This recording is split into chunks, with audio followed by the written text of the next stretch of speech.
Hey there, old school gamers. Today we have a response to a question from one of our Patreon supporters, DM Magic Mike, on our Discord server. So shout out to him sometime when you get a chance. He is now just starting to DM out on his own, and from what I hear, it's going great. So let's take a look at his question then. So he was just asking yesterday about, at my table, what proportion of stuff at my table is homebrew and what proportion of stuff is published by a company. And so I'm going to kind of outline a general guideline here. It's going to fit the theme of our picture today, which is fantasy adventurers graduating. So at first, when I start a campaign, characters are first level for, D&D, Pathfinder, Old School Adventures, Castles and Crusades, whatever we're doing. Previous editions, whatever that may be. But characters are generally first level, and they're going around fulfilling the needs of quest givers. And quest givers, so at the beginning, there are a lot more pre-published modules. Now this is going to shift here when they graduate, so the graduation theme is coming. So in the beginning, the quest givers at the worlds that I use for my table, it's usually Mystara, but we have a Greyhawk one going on Saturday, or even if I was doing Star Wars or Marvel Superheroes or Farscape or some other world, could be fantasy, post-apocalyptic, whatever. But in general, quest givers talk to each other. Quest givers don't live in a vacuum. Remember, NPCs don't know they're NPCs. That's something I always say, that NPCs are really full fleshed out people. So just like in the real world, if you do a really good job and build up a resume and get references and referrals and get the right people impressed with you, you can get hooked up to rise in your career and meet more people with even more influence who can get you even further. And that's how the real world works, and that's how these game worlds would work if they were real also. And so quest givers talk to each other, and they give each other references. And so in the early days of an adventuring company, adventurers are building up a resume of quest givers that are impressed with them. And this can work to the negative too.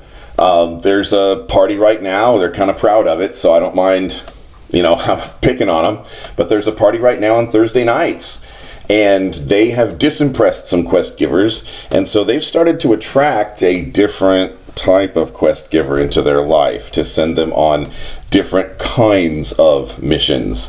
There might be a reason why my Thursday night advertisements say non-heroic play, but they didn't just start out that way. They got that way because of the impression they were making on the NPCs in the world, and NPCs talk to each other.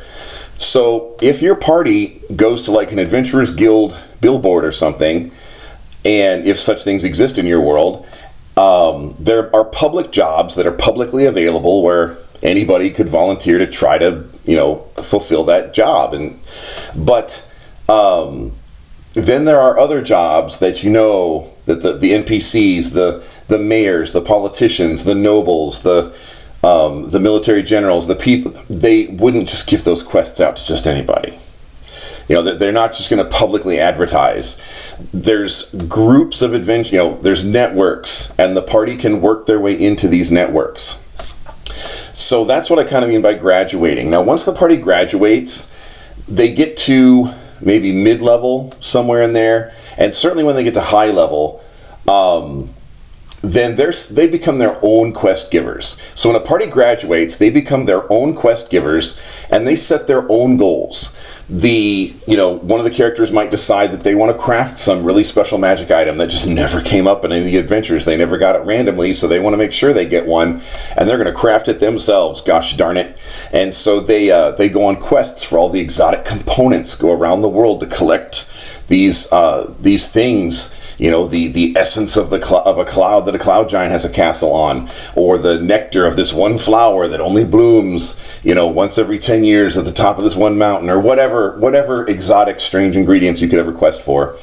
Or the cleric decides to start their own church, the monk decides to start their own monastery. I've kind of talked about this thing before, where player characters actually start becoming part of the world. Instead of just wandering from adventure to adventure and wandering from quest giver to quest giver, the players become their own quest givers. They start having their own goals. They start enmeshing themselves into the campaign world, shaping it and influencing it.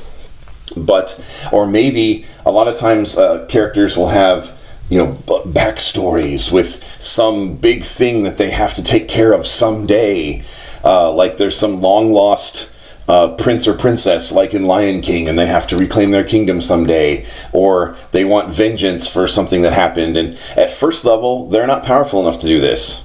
And so the idea is by the time they've leveled up and they get to, to their characters' higher level days, now it's time, to go take care of the epic backstory stuff, because they've gone out into the world and they've leveled up and become powerful and wise and skilled enough to go back and handle that challenge from their backstory. But there's all kinds of things that characters can do at later levels on their own. They start becoming their own quest giver. They set their own goals. They work with the GM to figure out what they're going to do.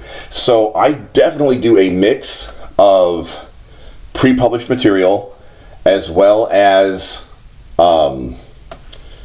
homebrew. And it starts out, if you started a brand new first level group at one of my tables, it would start out a little more pre-published, and then the characters around the table would graduate into starting to do their own stuff. And that's kind of the philosophy that I use. It's not that characters can't start just wandering around, especially in an open sandbox world. Just start wandering around, going wherever at low level. And it's not that there aren't some really cool high level published stuff, but this is just kind of a general rule of thumb. But let me know what you think, things that have worked at your campaign. So if you appreciate some of this content that we create here, we've got a Patreon that we've linked down below, where you can actually get personalized GM coaching, where I or one of the GMs that works with me will call you on Discord or on the phone, and we will get you hooked up with personal coaching about what's going on with your players at your table and what you think you need for your GMing skills. And if you'd like to play with us, we have some links down below for that also. And if you want to just come by and say hi on Discord, look at that link down below. So in the meantime, we'll see you around the gaming table.